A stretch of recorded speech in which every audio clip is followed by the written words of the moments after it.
Lord Tyrion, you will be my hand. No, Your Grace, I don't want it. And I don't want to be king. Choose Sir Davos. Choose anyone else. I choose you. You cannot. Yes, I can. I'm king. This man is a criminal. He deserves justice. He just got it. He's made many terrible mistakes. He's going to spend the rest of his life fixing them. Giving you to the Unsullied would start a war. Letting you walk free would start a war. So our new king has chosen to send you to the Night's Watch. Oh. There's still Night's Watch. The world will always need a home for bastards and broken men. The Unsullied wanted your head, of course, but Grey Worm has accepted the justice of a life sentence. Sansa and Arya wanted you freed, but they understand our new king needs to make peace.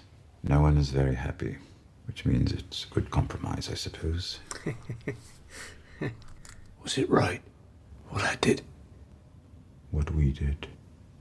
It doesn't feel right. Ask me again in 10 years. I don't expect we'll ever see each other again.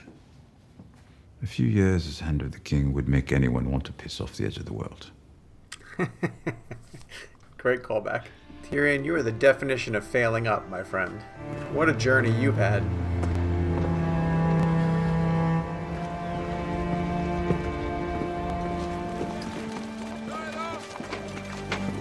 Fight. Suliva vajo nath.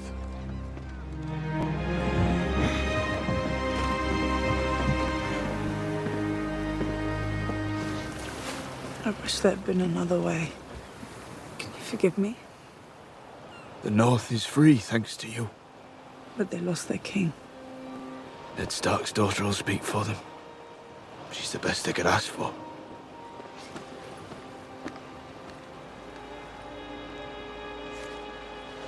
You can come see me, you know, at Castle Black. I can't. You think anyone will dare tell you women aren't allowed? I'm not going back north. Where are you going? What's west of Westeros? I don't know. No one knows. It's where all the maps stop. That's where I'm going. You have your needle? Right here.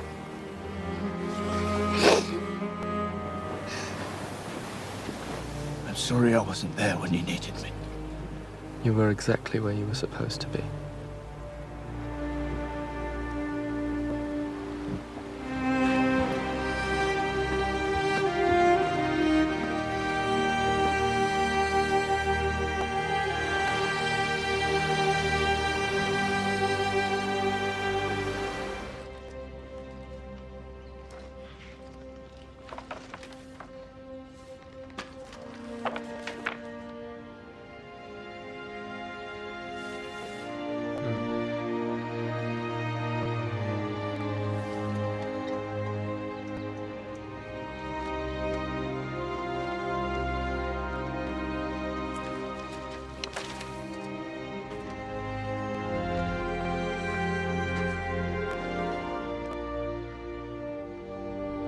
Had sex with his sister.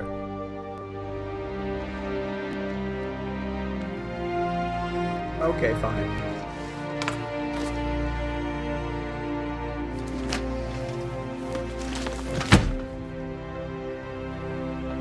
Wait, everyone's getting a send-off.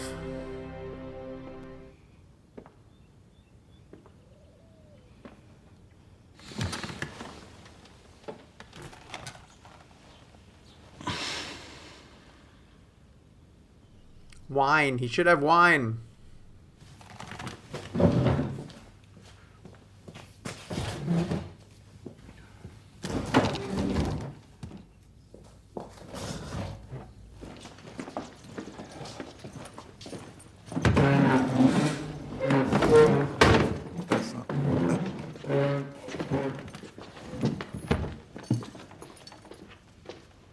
What's this? A song of ice and fire. Archmaester Ebro's history of the wars following the death of King Robert. I helped him with the title. I suppose I come in for some heavy criticism. Oh, I wouldn't say that. What does he say about me? I don't believe you're mentioned.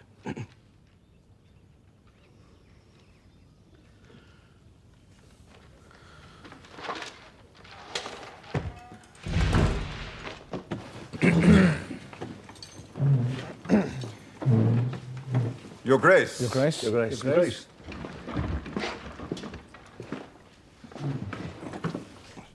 We appear to be missing a Master of Whisperers, and a Master of Laws, and a Master of War. Yes, Your Grace. Suitable prospects will be brought to you for an audience in the coming weeks.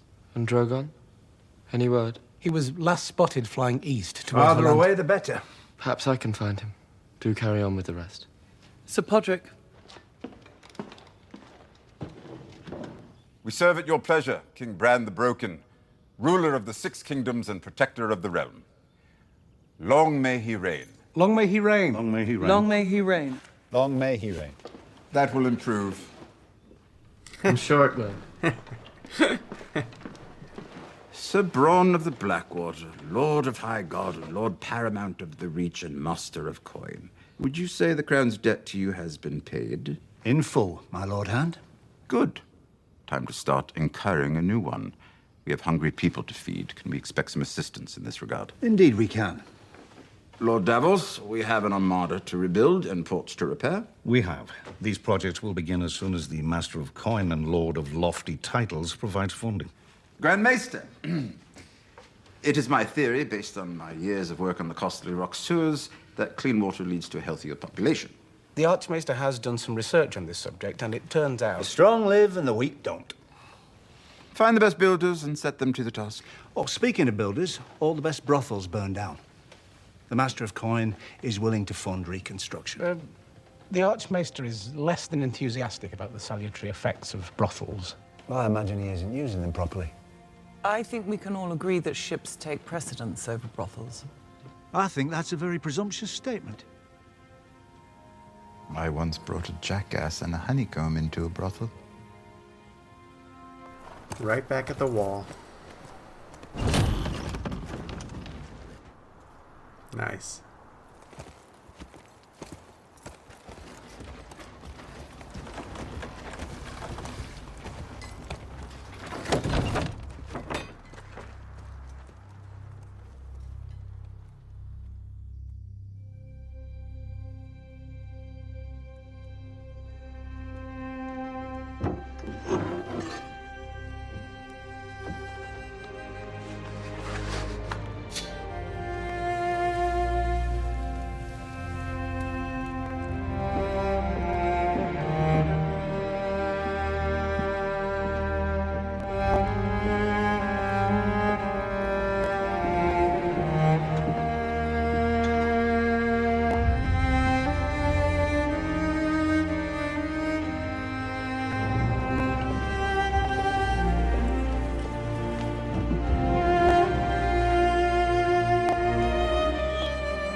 Are you finally gonna pet that sweet pupper? Oh, see, everyone? Y'all got so mad for no reason. I hope that was a reshoot.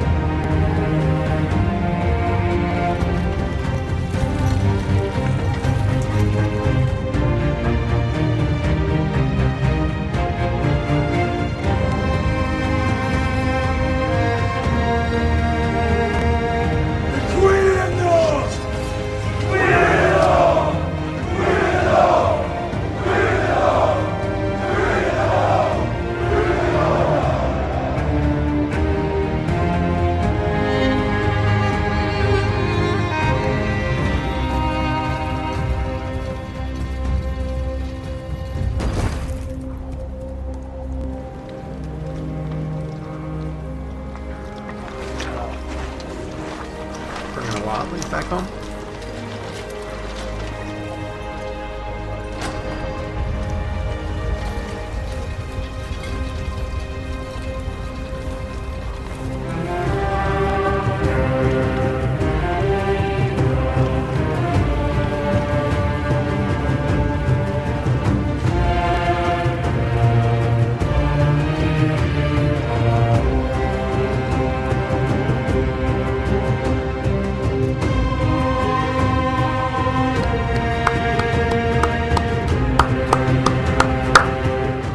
Okay, that was fantastic.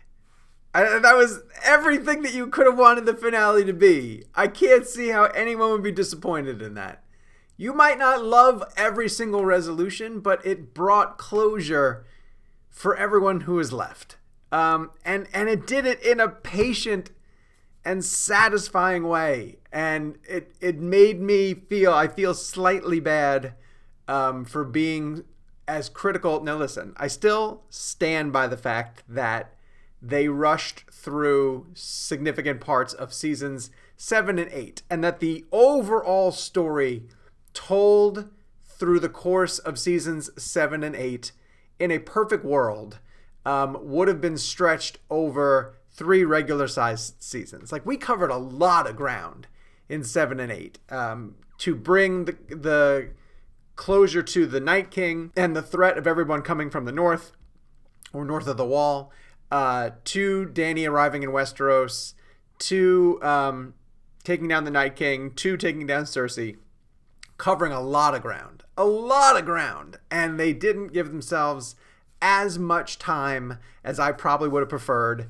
for them to tell all the story. But in terms of the story told, I really do love the way that Game of Thrones resolved. I think that, and this episode in particular, took its time to get everybody to where that they should be, and the weight, the weight of all that we know of these characters, of these people as characters, all of the detail that's gone into building them into the people that we have grown to appreciate over the course of 8 seasons, laid on this episode and gave it so much grandeur and stature. And it was just, it was great.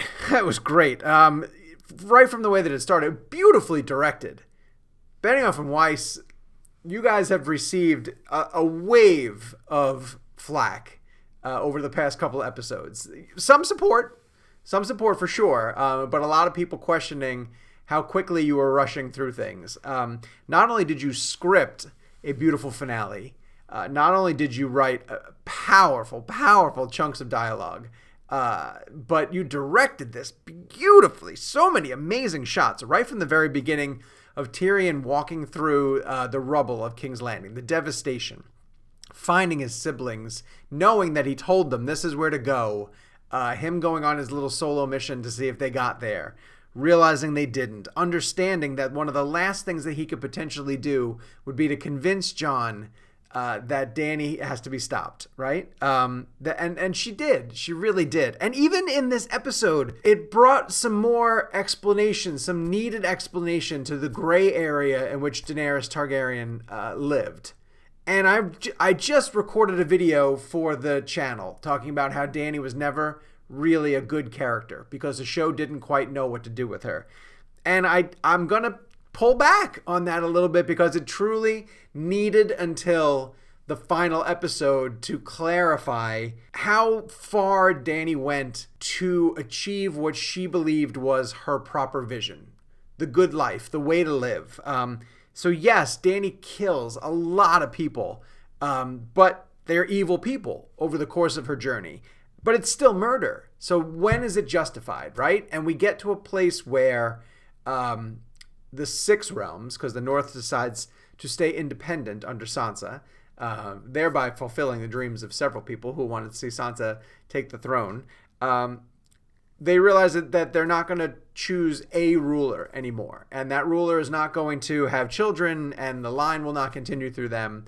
And so in a move that I assume is going to piss off a lot of people, Bran the Broken becomes the new ruler that everybody will follow. And then from that point on, subsequent rulers will be chosen by representatives of the 6 kingdoms.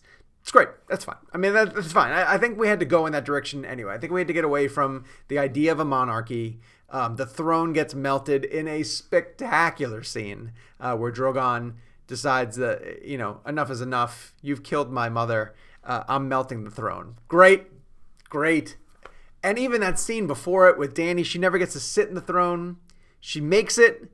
She fulfills her destiny. She's able to touch it for a minute. And then, I lamented that earlier season 8 has lacked a few of those truly like, oh shit moments. But Jon killing Dany, was an earned and valid oh shit moment. It was great. So the old way is over. The idea of one ruler, destined to be there through family ties is over. House Stark establishes itself in 3 different prongs as the survivor, as the strongest house to withstand. Jon gets sent to the wall. He's back on the Night's Watch. He's with Tormund, my boy. Brienne gets to fill in the chapter on Jaime Lannister, and everybody got closure. We understand that the meaning of the title, A Song of Ice and Fire.